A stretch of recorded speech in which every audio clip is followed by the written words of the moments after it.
Bonjour à toutes et à tous. Je m'appelle Céline Lefebvre, je suis docteure en sociologie.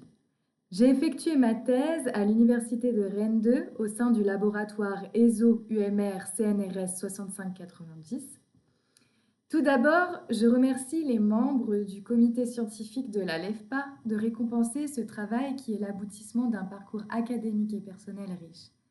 Cette distinction représente pour moi une reconnaissance précieuse de l'importance des thématiques abordées et du travail réalisé. Ma thèse a été co-dirigée par Ève Gardien, maître de conférence à l'Université Rennes 2, et Jean-Philippe Cobot, professeur à l'Université catholique de Lille. Je tiens à les remercier sincèrement de leur accompagnement sans lequel ce travail n'aurait pu aboutir. Aussi, j'aimerais remercier les personnes avec qui j'ai travaillé tout au long de cette recherche, et notamment le groupe des usagers.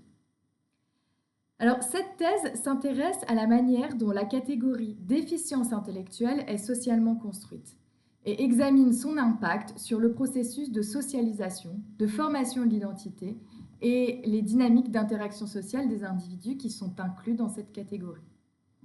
L'étude se concentre en particulier sur les efforts de négociation des significations et d'identité que ces individus déploient dans le cadre de leurs interactions sociales, spécifiquement en relation avec cette catégorisation.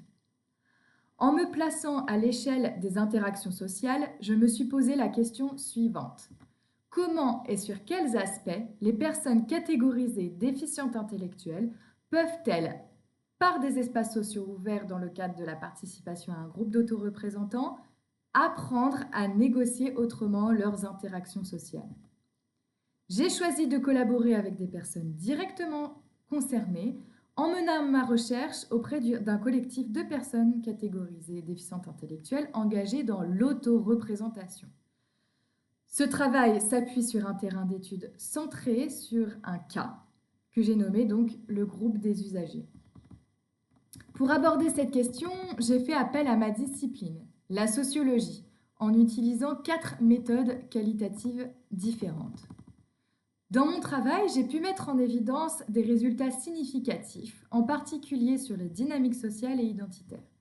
En dialoguant avec les personnes concernées, j'ai pu établir des liens entre leurs expériences de vie, leurs réflexions et les négociations des interactions sociales. Ce travail a mis en évidence des aspects souvent liés à la stigmatisation qui posent des questions identitaires importantes qu'il est essentiel de comprendre et d'explorer.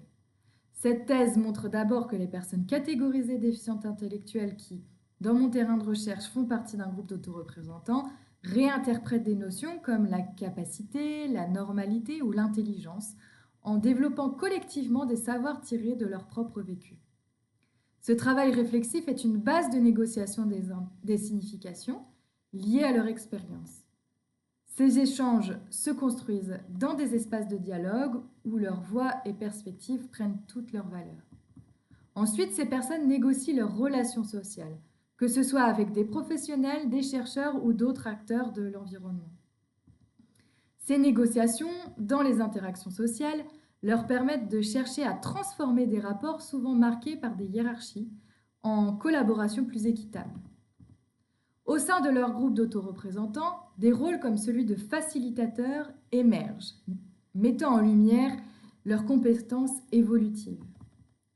Enfin, la négociation des interactions sociales concerne directement leur identité sociale. En s'appuyant sur des stratégies comme la prise de parole ou la visibilité proactive, ces personnes renégocient le stigmate souvent associé à leur catégorisation. Certaines vont jusqu'à retourner ce stigmate pour valoriser leur savoir et enrichir les interactions sociales avec leur entourage. Les travailleurs sociaux, tout comme les équipes de direction, ont un rôle clé à jouer. Ils peuvent activement contribuer à favoriser des identités sociales positives à travers les interactions sociales qu'ils engagent et soutiennent. Cela offre une perspective précieuse sur l'inclusion sociale et sur les ajustements nécessaires pour mieux répondre aux aspirations des personnes concernées. Ils peuvent également tenir compte des négociations menées par les personnes et engager un véritable travail de redéfinition des rôles. Voilà, J'espère que cela vous a intéressé et je vous remercie de m'avoir écouté.